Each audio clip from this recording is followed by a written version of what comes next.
Today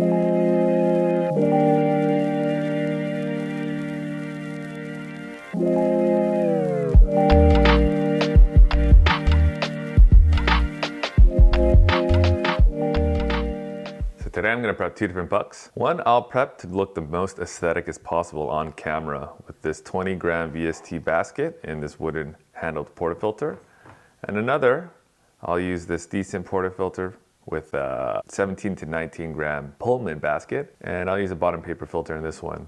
And this one I'm going to dial to taste. So why don't we get started? First thing I'm going to do is use my Espresso Q2. This is a conical hand grinder, and I just find that this makes really aesthetic looking shots. They taste good too, but aesthetically compared to the SSP multi-purpose spurs, these just come out a lot nicer on camera. I'm going to grind 20 grams using this, and then I'll use my DF64 with SSP multi-purpose spurs to grind the taste dialed shot. Let's get started. So the first thing I do is weigh out 20 grams of coffee to grind with my Q2.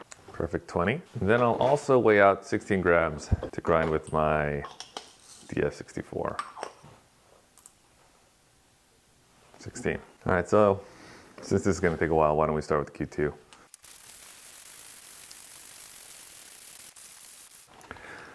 Okay. 20 grams through the Q2. So I'm going to get this portafilter here.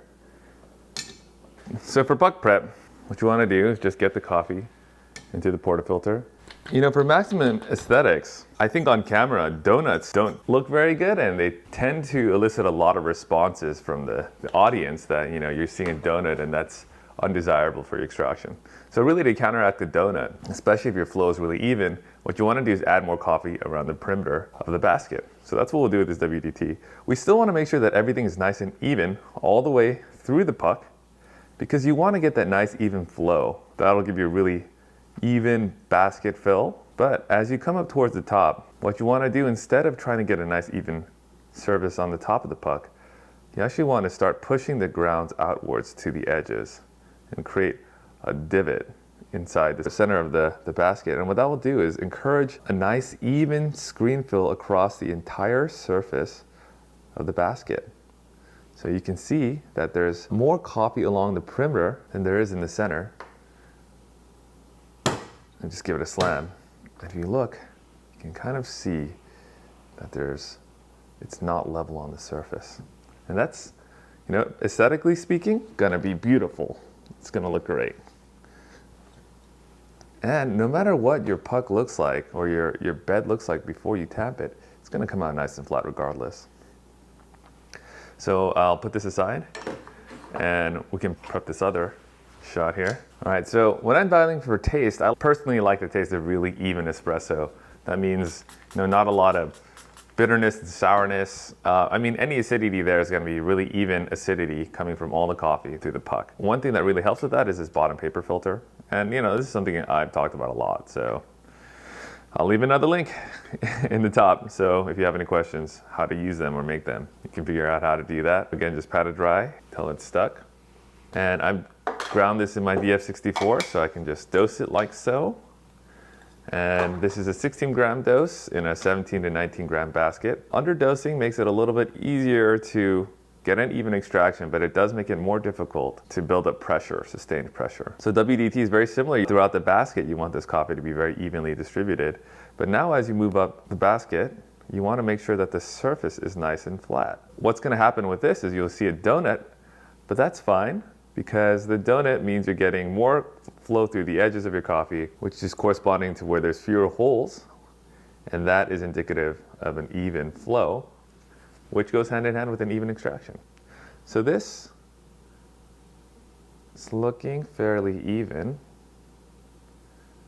flat. We can give it a tap just to make sure that it's even. And if it's like grossly uneven, you can take your WDT and reflatten the surface just a little bit. So I'm being very meticulous for this video. I typically am not this meticulous, and it matters a little bit, but it actually doesn't matter too much. So same thing here.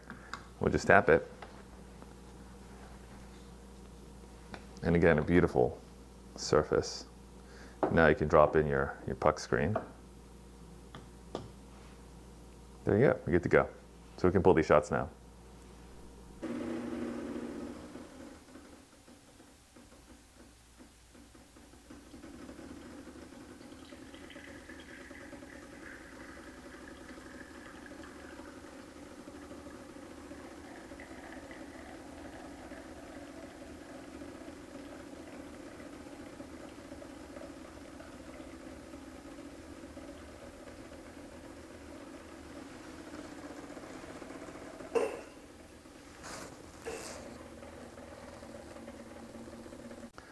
All right, so you can take a look at these two shots, and they look actually visually very different. If we take a closer look how beautiful this shot is. It's red, it's got these little speckles. This is the beautiful shot. That looked great on camera. Look at this shot. The crema on this shot is a lot lighter in color. There's a lot less speckling on here. And it's, visually speaking, this one is a beautiful shot. And this one, it's okay. Why don't we mix these up and taste them? And we'll mix the modern espresso. So this beautiful photogenic, why don't we taste this one first? And this modern espresso. This one I pulled mostly to look beautiful, and this one I pulled to my taste. Basically, when I dial an espresso, I don't really consider what it looks like. I just dial with my tongue. And that's kind of a central theme of this channel, is you shouldn't pay too much attention to things that don't ultimately matter, which is the taste of the coffee. So when you taste this beautiful looking shot, it is still pretty good actually. But what you'll notice the difference between this one and this one's just smoother. This one has a bit of roughness, and the quality of acidity here is more uneven. Whereas this one is a very smooth, enjoyable shot. It really highlights the delicate flavors and tones in this Worka Sakara washed Ethiopian. This one somehow, for a washed Ethiopian, is tasting rougher, more bitterness to start and more acidity to finish. And there's more astringency, that drying sensation in your mouth after you drink this. This one is just smoother. It's a little sweeter, because I did pull it a little longer, because a long espresso I don't think looks quite as good, but for a light roast like this, it tastes a little bit better. Or this is like a medium light. It's smooth, the fruitiness is very delicate. You're getting a lot of florals from this. Whereas, you know, honestly, in this beautiful shot, these more nuanced flavors are getting hidden behind this rough masking of bitterness and astringency and sourness. This one's just a little bit more sour. This one I pulled at a 1 to 2.75, and this one I pulled at a 1 to 2. You could say that, you know, pulling this one a little bit longer, it would have maybe smoothed out a little bit, or it would have lessened a little bit of the acidity. It's true, but I don't think that roughness and harshness would disappear from pulling longer. In fact, it would just get worse, because bitterness tends to come out at the end of the shot. So why is there bitterness if this one is shorter than this one? And that's because this one is just pulled more evenly, and that's just reflected in the taste. So I'm gonna continue drinking this guy. So one thing I did in the Modern Espresso series was to look at the bottom of the puck. So why don't we try to do that again here? So I have the two pucks here. This one is from the Beauty Shot, and this one's still in the portafilter. So just like last time, what you can see is that this even shot is completely even throughout, whereas this beautiful shot, there's this dark ring around the edge, and it extends pretty significantly, deeply into the puck, maybe about halfway up the puck, and you know, I would say 6 or 7 millimeters, maybe up to a centimeter into the center of the puck. Whereas this very even puck, you don't see any evidence of that at all. And you know, you could actually see that in the shots themselves. This one filled in very evenly. This one filled in around the edges and in the middle first. And this, these edges, because the basket filled in very evenly, there's fewer holes along the edge of the basket.